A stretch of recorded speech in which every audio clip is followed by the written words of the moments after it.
কাঞ্চনপুর গ্রামের অতি দরিদ্র কৃষক রমিজ মিয়া। সহায় সম্বল বলতে তার একটি চাষের জমি আর একটা ঘর রয়েছে। সেই ঘরে তার বউ আর একমাত্র বিবাহযোগ্য কন্যা থাকে, কিন্তু নিজের অভাবের তাড়নায় তার মেয়েকে সে বিয়ে দিতে পারে না। এবারের অতি খরায় তার সব ফসলই নষ্ট হয়ে গেছে। এখন রমিজ মিয়া সামান্য কিছু ফসল নিয়ে বাড়ি ফিরছে।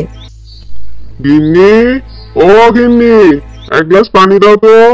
যা গরম পড়েছে, গলাটা শুকিয়ে গেছে। গিন্নি, পানি দাও।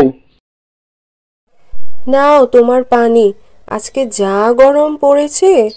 এ কি গো, এ কটা ধান দিয়ে তো আমাদেরই সারা বছর চলবে না। তাহলে তুমি হাটে কি বিক্রি করবে?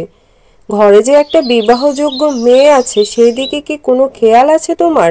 মেয়েটাকে কিভাবে বিয়ে দিবে? হ্যাঁ, সব দিকে খেয়াল আছে গিন্নি। হতভাগা বাবা আমি, কি করব কিছুই বুঝতে পারছি না। তিনজন মানুষের দুবেলার খাবারই ঠিক মতো জোগাড় করতে পারি না। এবারের খরায় আমার সব ফসলই নষ্ট হয়ে গিয়েছে।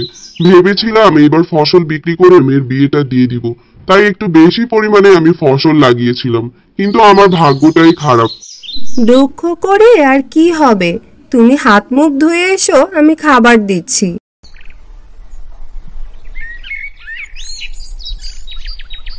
দুপুরবেলা খাবার খাওয়ার সময় রমিজ মিয়ার বউ মনমরা হয়ে বসেছিল, আর তা দেখে রমিজ মিয়া বলল, এইভাবে বসে আছো কেন গিন্নি? খাচ্ছ না যে? হ্যাঁ তাই তো। কি হয়েছে মা, তুমি খাচ্ছ না কেন? আজকের দিনটা তো কোনোভাবে চলে যাবে, কিন্তু কালকে থেকে আমরা কি খেয়ে থাকবো? এত দুশ্চিন্তা করো না গিন্নি। আমি ভাবছিলাম কালকে একটু জঙ্গলের দিকে যাব।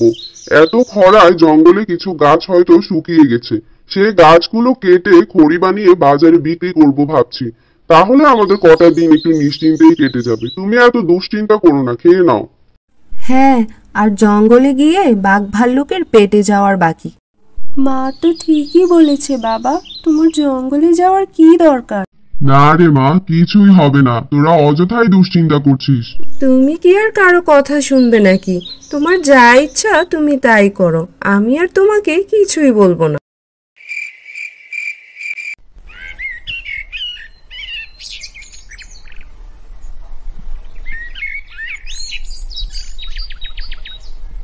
পরদিন সকালে রমিজ মিয়া একটি কুড়াল হাতে নিয়ে জঙ্গলের উদ্দেশ্যে রওনা হলো। বেশ কিছু দূর যাওয়ার পর রমিজ মিয়া জঙ্গলে পৌঁছে গেল।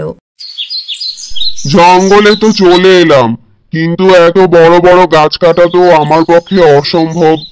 যাই একটু সামনে গিয়ে দেখি, যদি গাছের কোনো ডালপালা পাই তাহলে সেই গাছের ডালপালা কেটেই বাজারে বিক্রি করব। ওই তো একটা গাছের গোড়া দেখতে পাচ্ছি। ওই গাছের গোড়াটা যদি ভালোভাবে কাটতে পারি তাহলে ওইটা কসাইয়ের কাছে বেশ ভালো দামে বিক্রি করতে পারবো। রমিজ মিয়া যখন গাছের গোড়াটা কাটতে গেল, তখন পিছন থেকে তাকে কেউ ডাকলো। এই যে শুনছেন, আপনার পিছনে সাপ আছে, সাবধান হন, সাবধান হন। কে? সাপ? সাপ? আপনার হাতের কুড়ালটা দিয়ে ওকে ভয় দেখান। ভয় পাবেন না, বেশি নড়াচড়া করবেন না। আপনার কুড়ালটা দিয়ে ওকে ভয় দেখান, ভয় দেখান। হুস হুস হাট। কে তুমি?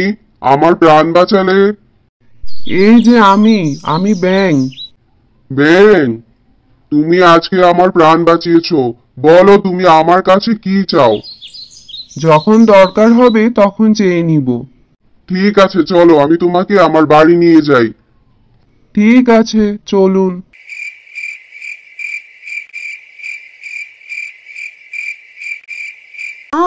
বাবা এখনো আসছে না কেন? আমার ভীষণ চিন্তা হচ্ছে। চিন্তা তো আমারও হচ্ছে। সন্ধে হতে চললো, অথচ তোর বাবার ফেরার কোনো নামই নেই। রমিজ মিয়ার মেয়ে বউ যখন তার জন্য দুশ্চিন্তা করছিল, ঠিক সে সময় সে এসে হাজির হলো। গিন্নি, ও গিন্নি। বাবা চলে এসেছে। এ কি গো, তোমার হাতে ওটা কি?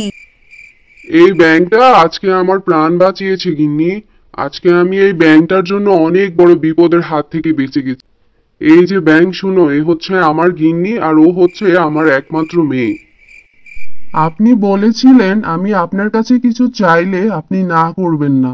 বলো ব্যাংক, তুমি কি চাও? আমি আপনার মেয়েকে বিয়ে করতে চাই। কি বলছো তুমি? এই ব্যাংকটা এসব কি বলছে? ও আমার মেয়েকে বিয়ে করতে চায়? ব্যাংকে আমি কথা দিয়েছি, ও আমার কাছে যা চাইবে আমি ওকে তাই দিব। বুঝলাম, ব্যাংকটা তোমার প্রাণ বাঁচিয়েছে, কিন্তু তাই বলে এই ব্যাঙের সাথে আমার মেয়েকে বিয়ে দিতে হবে? তুমি কি পাগল হয়ে গেছো নাকি? গিন্নি, আমি নিরুপায়। আমি ব্যাংকে কথা দিয়েছি। শোন মা, ব্যাংকে আমি কথা দিয়েছি, ও আমার কাছে যা চাইবে আমি ওকে তাই দিব। তোর যদি কোনো আপত্তি থাকে তাহলে আমি তোকে জোর করব না। তুমি যখন কথা দিয়েই ফেলেছো, তখন আমি আর কি বলবো? আমার একটা আবদার আছে। আমি চাই আপনার মেয়ে আমাকে একটা ফুলের মালা পরিয়ে দিক। ব্যাঙ হয়ে আবার মালা পরার শখ হয়েছে, আর তুই বা কি? বাবার সব কথাই কি শুনতে হবে? হায় খোদা, শেষমেশ এই ব্যাঙের সাথে বিয়ে! কিছুক্ষণ পরে রমিজ মিয়া একটি ফুলের মালা এনে তার মেয়ের হাতে দিয়ে বললেন, নে মা, মালাটা ওকে পরিয়ে দে।